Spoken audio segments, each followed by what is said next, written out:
Hey everybody, it's Jason Blaha here. Now that my two obligatory informative videos are done for the day, it's time to talk about current events in the online fitness community. And I came across a video by Vince, aka V-Shrunk, answering questions to his followers about how often should you change up your training program. And I felt like he really doesn't understand the stress recovery adaptation cycle or the biological law of accommodation as it applies to training.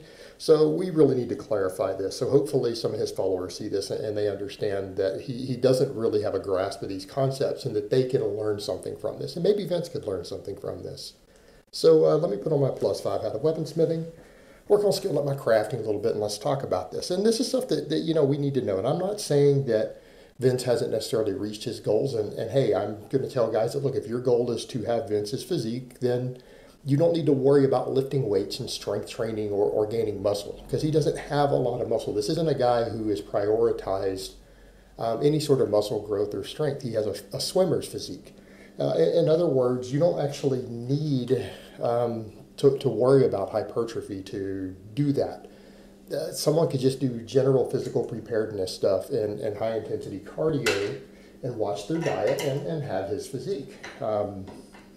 And that's fine. So it seems like a lot of what he does personally is geared towards what I would think of as conditioning work or GPP or interval training and things like that. That's what his physique represents. That seems to be his mindset.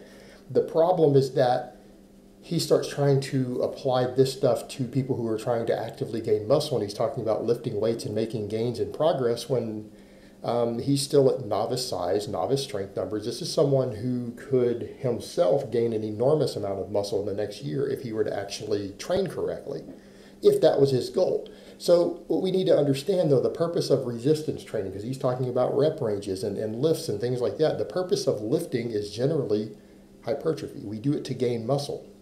Even if our goal is strength, we gain muscle. That's the primary pathway through which we gain strength. That's where the majority of our strength comes from.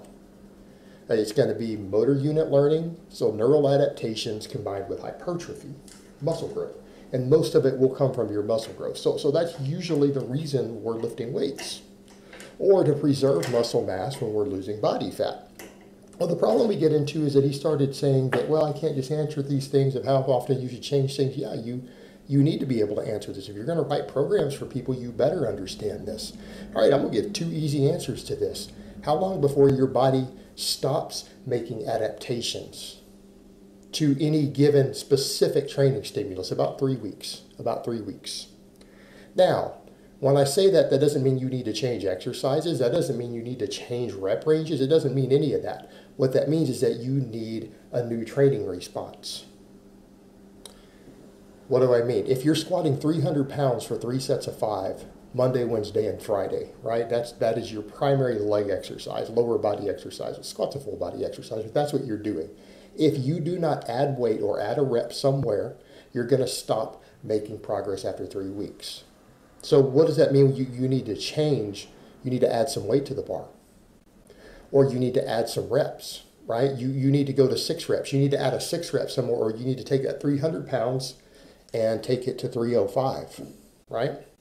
If you add 5 pounds to the bar or you add a 6 reps somewhere, you will bypass the biological law of accommodation there, which basically means you're going to stop making progress after 3 weeks. And in most programs, he says, oh, I don't follow the same program more than 6 weeks. Well, that's also why he's small. And that's fine if he's pursuing conditioning work.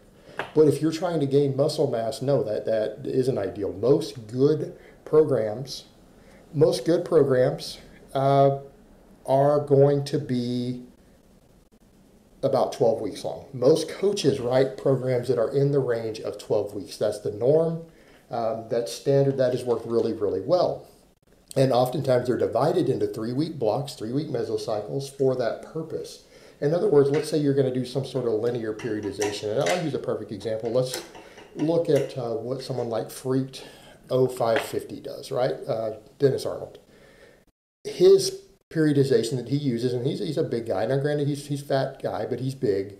Guy benches 550, squats like 650, 700 pounds. Strong dude, right? What does his programming look like? Well, he runs his first mesocycle. He runs 5 sets of 10, right? He does 5 sets of 10 on his big lifts. Then The next week, 3-week block, because again, he runs linear periodization, he does 5 sets of 5, right? So he goes heavier. Then he adds weight for the next block, does 3 sets of 5. Then the next block, he adds weight again and does 3 sets of 3. So what you're looking at is usually 3-week mesocycles to where you run the same basic sets, reps, oftentimes weight, and then you change it. Now, in an ideal world, you probably want to be adding weight during those weeks. Ideally, you're adding weight unless you're a very, very advanced lifter and you can't, but by a lot of times guys will actually run slightly less weight so that you're not really hitting muscle failure in week 1. And then by the 3rd week in those blocks, because you're going to add small amounts of weight, it might even be 2.5 pounds. It might even be 1 pound loading with microplates. You adapt. So what you need to understand is that when it comes to adding new exercises, though, this is a problem because he's like, oh, you should change exercises because I feel like I make the most progress in the first week. Yeah, of course you do. You make the most progress in the first week. But that's because you're detraining. You're learning a new movement pattern. You also don't gain any muscle mass. That's what people need to understand when you start adding new exercises, new movement patterns in. Sometimes a novel training effect is that if you're having to learn something, because yeah, we should be changing stuff every 3 weeks, but that change can be a 2.5 pound change on the bar. It can be adding a rep or 2. It can be minor adjustments to continue to make progress. But when you make major changes, what happens? Like you change exercises. Let's say you go from the bench press to the weighted dip. Both great exercises, both work similar muscles. The first week, all of your gains are learning the movement pattern because it's a lift you haven't done in a couple of weeks or longer, maybe never. You spend the first week, sometimes even the second week, learning the exercise. So you get a lot stronger really, really quickly. Right? You might go from only being able to do a body weight dip for 5 reps to being able to do 25 pounds with plates hanging for 5 reps. Right? After the first couple of weeks. Well, you don't start gaining muscle until you get through the neural adaptation phase. And that's what people need to remember. Changing exercises all the time, unless you've got a consistent pattern of progression on it, you need to be very, very careful about that.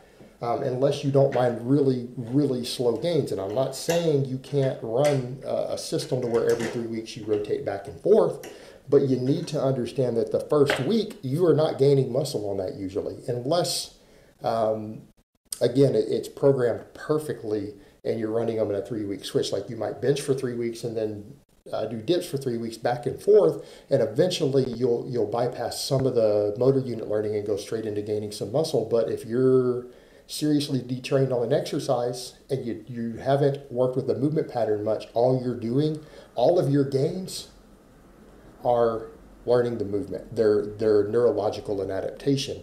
And those neurological adaptations are not putting muscle mass on you. So you've got to go through that new process each time with a new exercise. And only in the most extreme cases are you gaining muscle from it, right? Only in the most extreme cases. Like let's say you're already pretty strong and you add a big exercise in and you can start with a very heavy weight already, and maybe it's an area you've detrained. Like for example, you've done tons of deadlifting. You don't deadlift for 3 or 4 weeks and your posterior chain is detrained because you've only done squats, and then you add in a glute bridge or a hip thrust. All right, you might make some adaptations in that first week if you've detrained and lost any sort of muscle tissue as a result of that detraining on the new movement.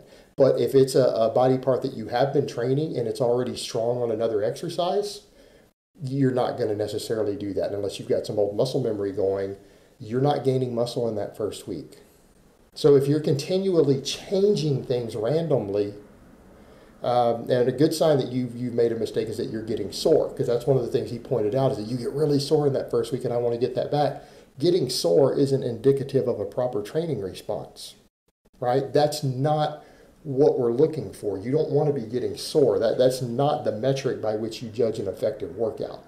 The metric by which we judge an effective workout is progressive overload over time, and your individual training sessions don't really matter that much in the grand scheme of things.